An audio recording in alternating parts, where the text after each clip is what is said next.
Es esmu Mareks Markos, un tas, ko es jums pastāstīšu, ir kārtējais mans vēstījums, ar kuru es meklēju savus bērnus, Robertu Danielu un Emīliju Markus. Īsi atgādināšu. 2020. gadā, kad pastāvēja Covid afēristu režīms, mani bērni tika nolaupīti, bet pret mani, tādēļ, ka es elpoju brīvi un nelietoju lupatu uz sejas, tika safabricēta lieta. Pēc tam mani apmelojot, panāca, izsauca uz mani raganu medības. Kopš tiem laikiem ir liekta saziņa un saskarsme ar maniem bērniem, tāpat ir liektas jebkādas ziņas par maniem bērniem, gan man pašam, gan arī maniem tuviniekiem.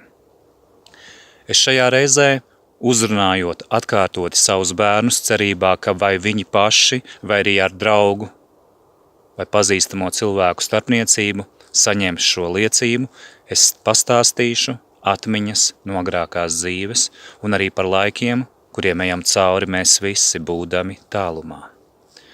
Kad es biju mazs puika, vēl tajos laikos, kad man bija 7 vai 8 gadi, es uzdevu jautājumus. Es uzdevu jautājumus un meklēju atbildes patstāvīgi.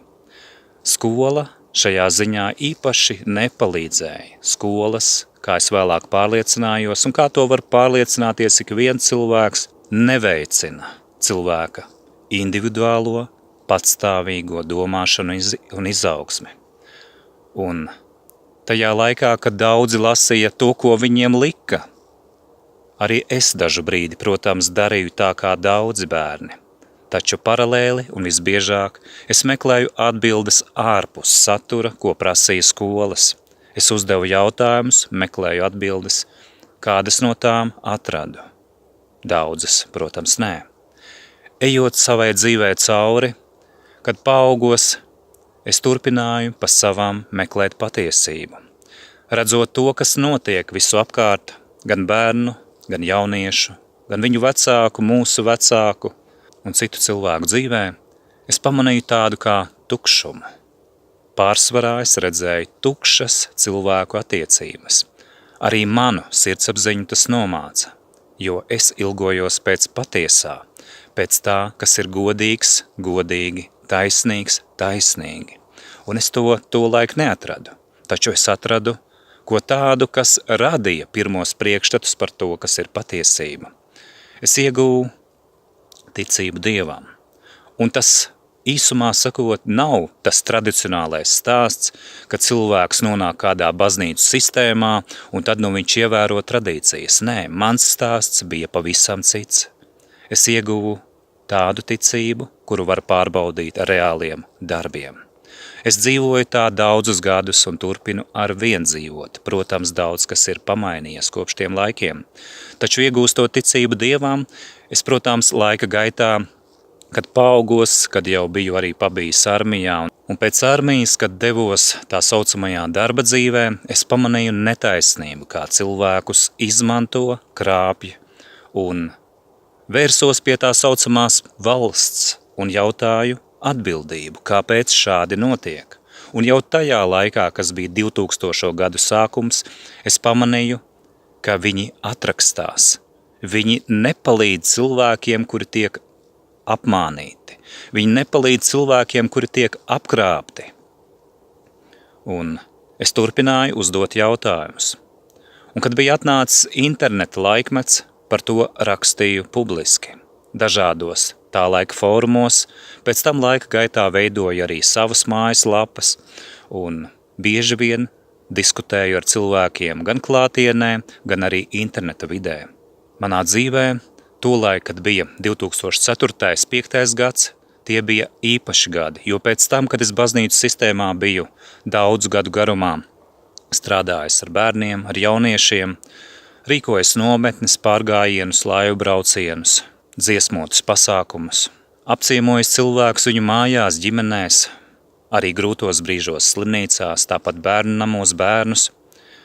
Es meklēju jaunus ceļus un veidus, kā darīt labāku to dzīvi, kam klājas grūti vai grūtāk nekā man ir klājies vai maniem tā laika vienaudžiem.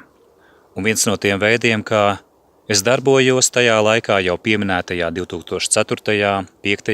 un arī turpmākos gadus bija saistīts ar sporta lietām. Sports manā dzīvē jau no bērnības ir bijis īpašs ceļš, kurā es īstenoju savu domu, nodomu pasauli. Un es palīdzēju arī kādiem bērniem un jauniešiem atrast savu ceļu. Manā situācijā tas bija futbols. Tika izveidotas dažas komandas, kurās es gan pats spēlēju, gan arī bērni, puiši un meitenes. Un kāpēc es šo pieminu? Tāpēc, ka tajā laikā, kad manām komandām klājās tā saucamajo sporta sasniegumu ziņā īpaši labi, kad mēs, tā teikt, izrāvāmies no pašas pagrīdes, no nulles pozīcijas un sasniedzām panākumus, kuri bija ievērojami un labi, tajā laikā manā dzīvē ienāca jūsu mamma. Tolaik viņas vārds Kristīna Ruģele.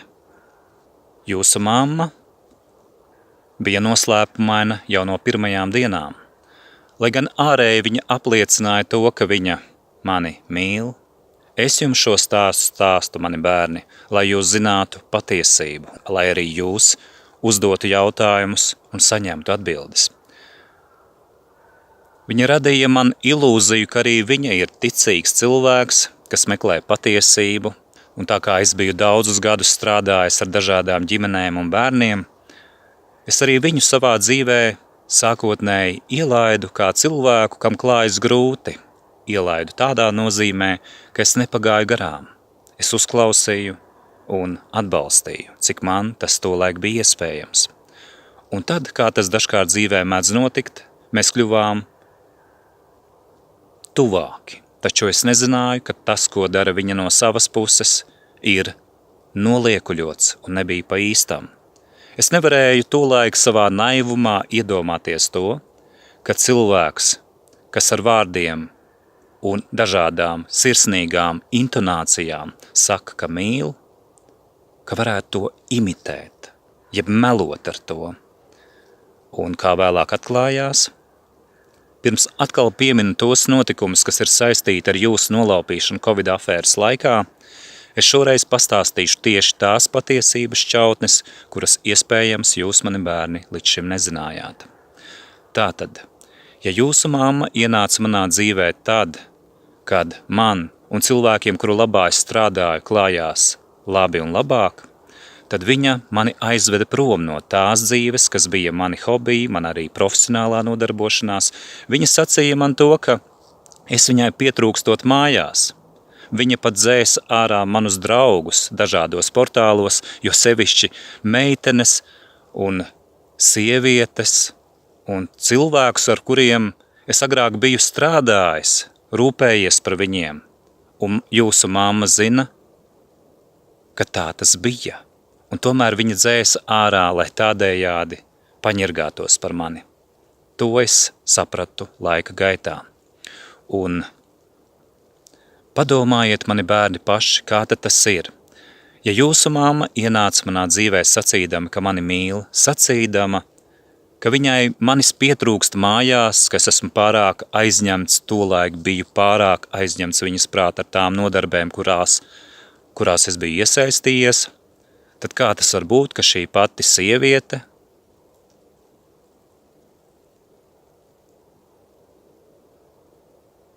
ne tikai mani krāpa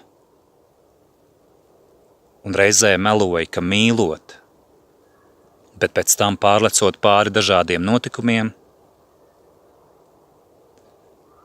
kad es vēl nezināju to, ka viņa ir šāda, ka viņa var šādi bezkaunīgi un negodīgi rīkoties, katrā reizē, kad es ieminējos par to, ka es gribētu, ka mums ģimenē būtu arī kāds savs bērns un bērni, tad jūsu māma sacīja ko?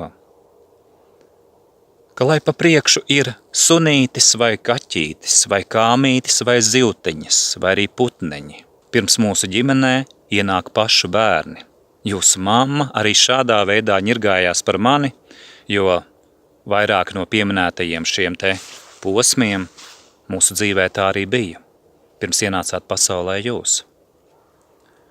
Un, kad jūs ienācāt, nepagāja ilgs laiks jūsu dzīvēm. Emīlijai tie bija 4 gadi, Robertam 6. Kad izmantojot Covid afēru, jūsu mamma, tā teikt, oficiāli legalizēja savu negodīgas sievietes, jeb palaistuves dzīvesveidu ar Kasparu Kārkliņu, ar kuru krāpa mani jau kopš tiem laikiem, kad jūsu mamma ienāca manā dzīvē. Tā arī nav skaidrs, vai viņi bija pazīstami vēl tajā laikā, kad Kristīna bija nepilngadīga, tā nav mana darīšana. Tas paliek uz Kaspara Kārkliņa sirdsapziņas, kas šobrīd tēlo jūsu tēti, kas šobrīd kopā ar jūsu mammu tēlo, ka glābj jūs no manis. Tā nu dzīvē ir noticis, ka šie divi, kā tādi vēji aukas, būtībā maukas, vispirms izpostīja Kaspara Kārkliņa ģimeni, abiem šiem jau pieminētajiem piedaloties, un pēc tam izpostīja arī manu ģimeni. Kā esmu teicis citkārt arī agrāk, pieaugušie var dzīvot kopā ar ko grib, taču tika izpostītas jūsu attiecības ar mani, un tas tika izdarīts visnetīrākajā veidā, proti melojot. Padomājiet, mani bērni paši, kas tas ir, ja viņa, jūsu mamma, tāpat arī Kaspars Kārkliņš un daudzi citi, salašņas un maitas, kas tēlo valsti, man piesējās par to, ka es neesmu sadists ne pret sevi, ne pret citiem. Es elpoju brīvi, nelietoju masku uz savas sejas. Neviens nevarēja pierādīt to, ka es elpojot brīvi nodaru kādam pāri, taču tika sacīts, ka ar to, ka es elpoju brīvi, es nodaru fizisku vardarbību. Tas ir melots, tas ir pilnīgs absurds un muļķības. Taču tas izgāja cauri tiesas dokumentiem un panāca neatgriezeniskas sekas. Pajautāšu jums, mani bērni, ja jūsu mammai bija kopīgas vērtības ar mani, kā viņa pati teica, melodama par mani portāla Delfi propagandas vēstījumā, tad kā tas var būt, ka ja es nevienai pašai ģimenei, nevienam tētim un nevienai mammai neesmu laupījis saziņu saskarsmi ar bērniem, tad jūsu mamma kopā ar saviem simtiem sabiedrotajiem, kas tēlo Latvijas valsti, to ir darījusi. Tad kādas ir šīs kopīgās vērtības? Atbilde ir, tādu nav. Es esmu piedzīvojis savā adresē tik daudz melu, ka droši vien melu ziņā par mani pārspējas iespējams tikai radītājs. Tas skan iespējams ļoti neparasti to, ko es pateicu. Bet es esmu dzirdējis tik daudz murgus, tik daudz melus, tik daudz interesētos sevi padarīt baltus pūkainus uz tā rēķina, ka mani nomelno, ka nepamet sajūta, ka dzīvojam pasaulē, kur morālā kroplība ir viņu norma un būtība. Kad jūs, mani bērni, paaugstieties, es jūsu tētis gribu, lai jūs zinat patiesību. Patiesība tāda, kāda tā ir. Vai to arī jūs gribat? To jūs paši zināt. Taču kopš tiem laikiem, kad es vēl biju kopā ar jums, es jums devu šādu sirdsapziņu no savas puses, lai jūs būtu tie, kas jūs esat, pa īstam, patiesi cilvēki, godīgi cilvēki, kas runā tiešu valodu, kas mīl patiesību un kas ļauj sev un citiem būt vienādā apmērā. Es mīlu jūs, mani bērni, un, lai ko es esmu teicis arī šajā reizē, es gribu, lai jūs tieši tāpat kā es izdarat no savas puses labāko, lai mēs varam reiz atkal redzēties un būt kopā. Es mīlu jūs, mani bērni.